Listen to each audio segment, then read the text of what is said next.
Ikaw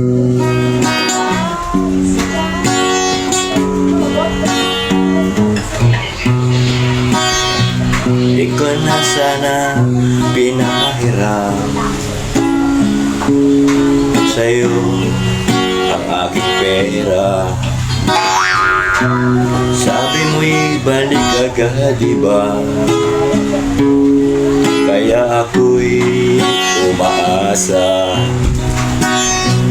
dahil lang sabi mo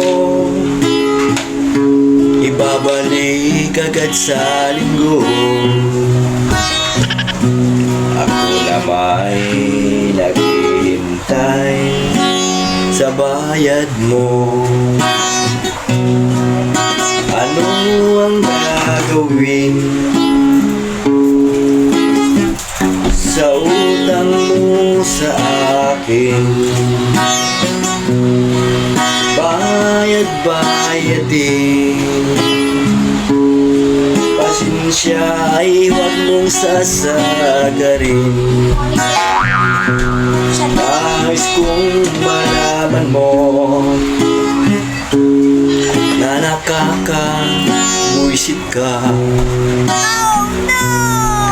Nais kong malaman mo sa ipipupos kita. Nais kong malaman mo na itatag na rin kita.